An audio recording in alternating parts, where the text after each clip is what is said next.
temperature can help the police catch criminals. We have a system on board the aircraft called forward-looking infrared. It doesn't come cheap. It's very expensive. But what it does enable us to do is to turn darkness into daylight. We're able to watch an onboard TV monitor, and people, whether it be in pitch black conditions, stand out to us like lighthouses.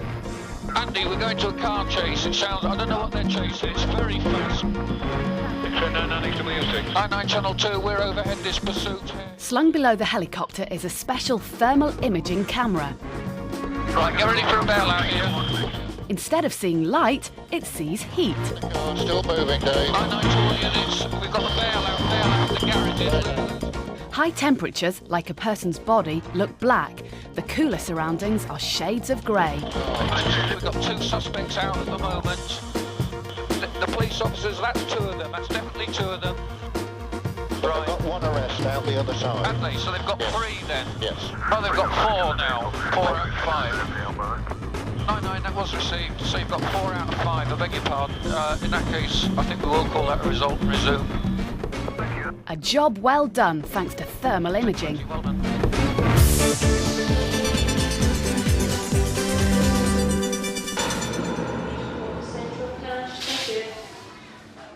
Being able to see temperature differences makes an ordinary supermarket look completely different.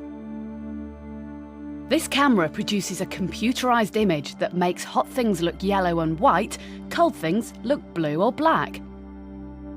This boy's ears and nose are slightly cooler than the rest of his face.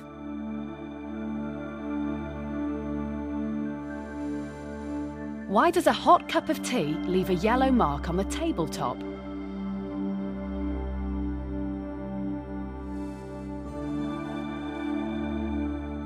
What happens to your face when you eat an ice cream?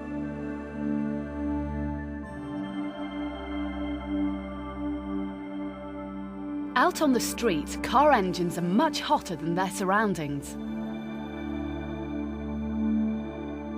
Warm hands on a cool wall can also leave their mark.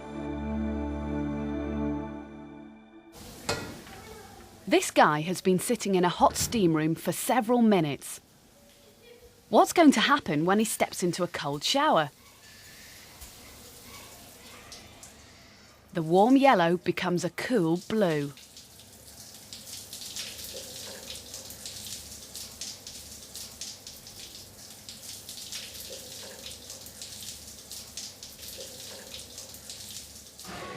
We use our skin to feel how hot or cold something is, but just how good are we at judging temperature? What about this swimming pool? I think the temperature of the pool's about 17 degrees. I think it's about 30 degrees. I think about 25 degrees. 17, 25, 30, it's all guesswork. Today's temperature in the pool is 31 degrees Celsius.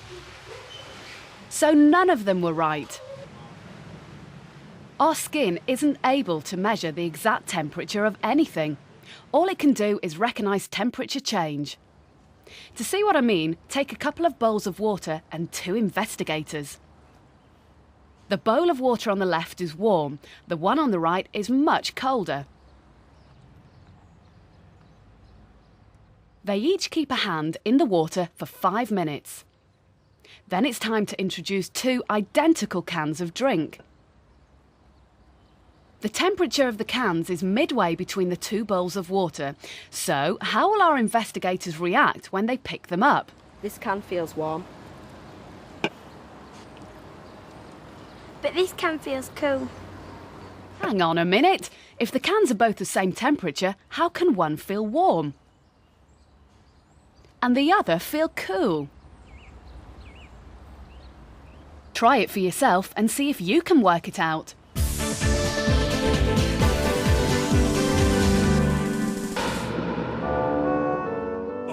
Body temperature is a good indicator of how healthy we are.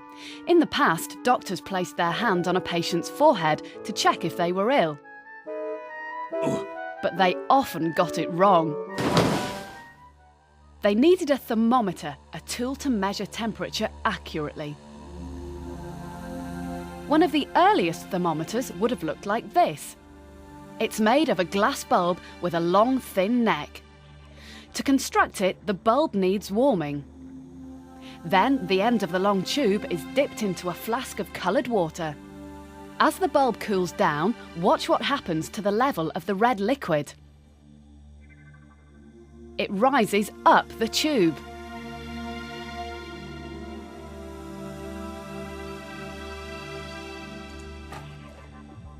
Cool it even more and the water continues to rise. Warm the bulb and the water level falls. It's all to do with the fact that hot air takes up more room than cold air. Imagine you can see what's happening to the air particles.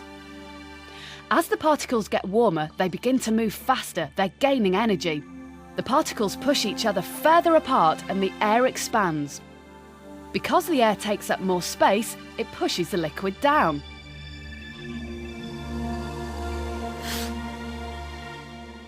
When the air cools, the opposite happens. The particles lose energy. They move around less and the air contracts. As the space they take up decreases, the liquid rises. Over 350 years ago, the air thermometer was the only instrument available to doctors. To measure body temperature, all they had to do was find a way of putting the bulb in the patient's mouth. A smaller bulb was the answer. The doctor measured their own temperature first, marking the level of the liquid, before popping it into the patient's mouth, something you'd never dream of doing these days without thoroughly sterilising. This way, they could see if the patient's body was hotter or colder than theirs.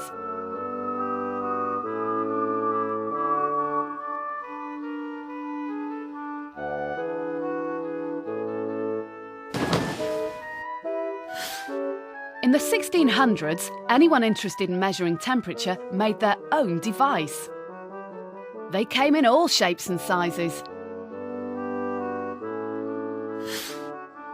But because there was no standard design, it was impossible to compare the readings of two different thermometers.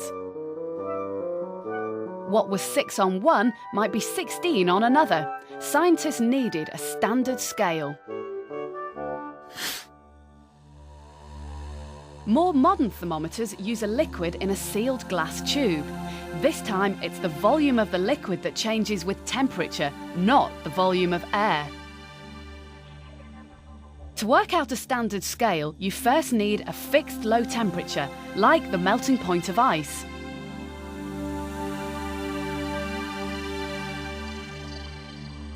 The red liquid contracts, so the level in the tube drops. Once the liquid has settled, the low point is marked.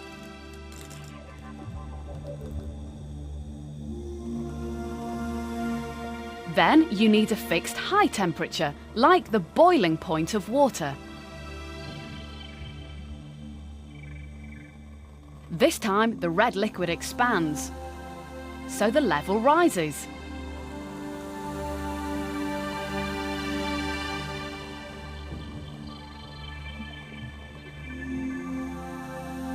Once the tube is marked with a low and a high point, you can divide the space between them into equal parts. The scale used by scientists today was the one invented by a man called Anders Celsius. 0 is the low point, the temperature of pure melting ice. 100 is the high point, the temperature at which water boils. The distance between is divided into 100 equal parts.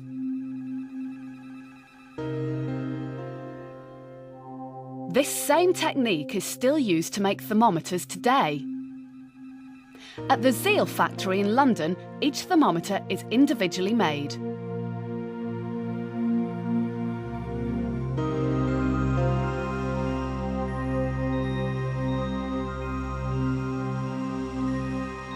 The bulb is fitted, then the tubes are filled with a coloured liquid.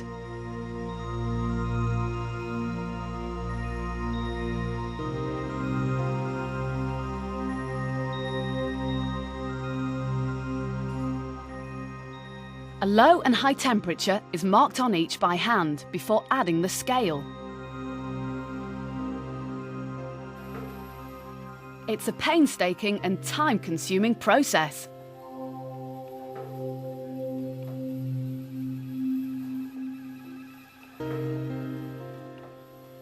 But not all thermometers look the same. A thermocouple thermometer, like this, can measure the temperature of red-hot metal. Or extremely cold liquid nitrogen.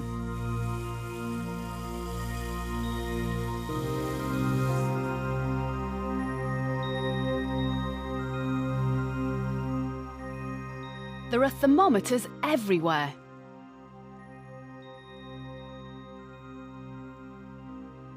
When is it important to be able to measure temperature accurately?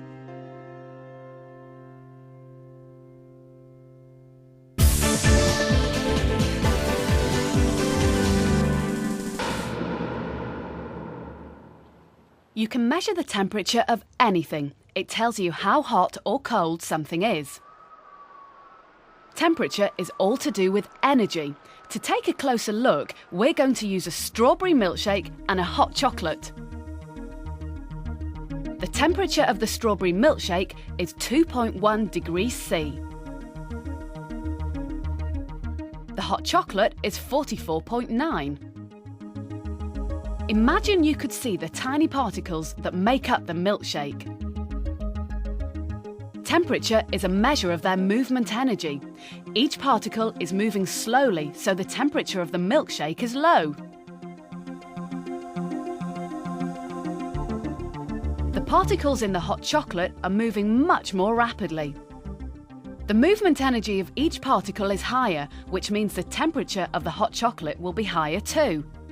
But surround the hot chocolate with the cold milkshake, and what will happen to their temperatures? A speeded up sequence using a thermal camera allows us to watch the change.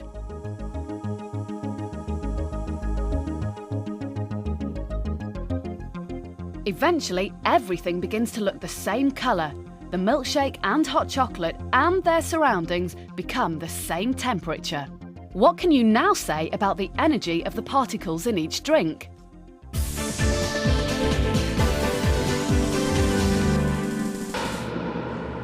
Miriam! Oh, giddy aunt. What are you doing? Lottie and Nerd, I was just relaxing. I'm very tired. Tired? Do you mean you're tired? I'm the tired one. I've been looking all over for this lot. I'm all hot and flustered now. Are you? Bit hot, bit tepid, bit warm. Yeah. Bless you. Well, I think I can help. Oh, how so, little chump? Oh, I am petite. No, I'm going to make ice cream. Ice cream? Yes, just the thing to cool you down. Well, where is it? I'm going to make it. Where? Here. When? Now.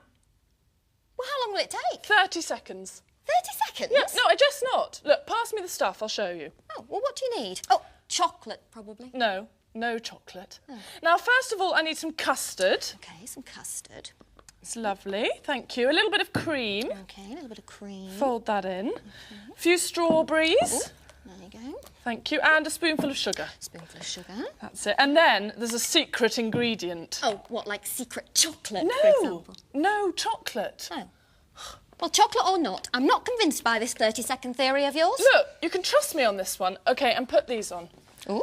There you go. Must be strong ice cream. So what is this secret ingredient, then? Well, it's got a code name, which is N2. Oh, cool. It is cool, actually. No, actually, it's really very cool. Shall I tell you how cool it is? It's minus 196 degrees Celsius worth of cool. No, I'm sorry, you've lost me. No, sorry. No, it's just to say that the secret ingredient is very cold, because it is liquid nitrogen. Yeah. Now, you stir. I'm going to pour. OK. OK. Nice stirring action. Like that. Fantastic.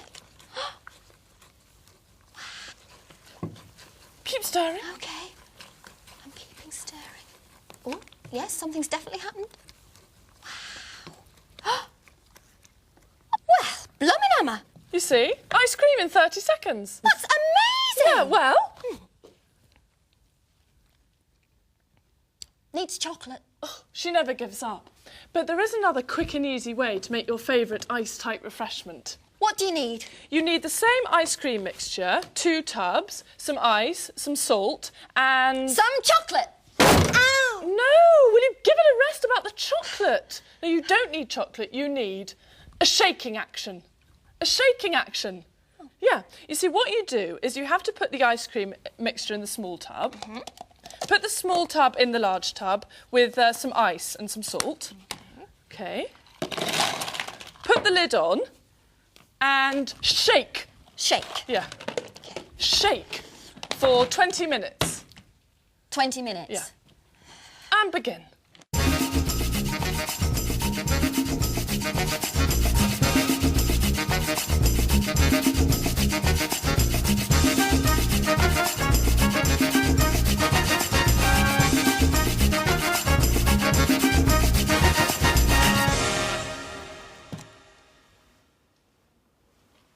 And there you have it. Perfect ice cream in just minutes. So, how is it? Needs chocolate. Now for the explanation. The particles in the liquid ice cream mixture have much more energy than the particles in the ice and salt water mixture.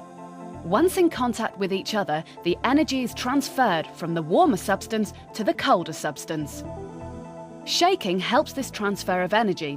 It increases the contact between the salty ice and the ice cream mixture. Eventually, the ice cream and the icy salt water will both be at the same temperature. The icy salt water is still below 0, which is why the ice cream in the middle has frozen. A similar thing happened with the liquid nitrogen. Energy was transferred from the warmer ice cream mixture to the much cooler liquid nitrogen. The nitrogen changed into a gas and disappeared into thin air.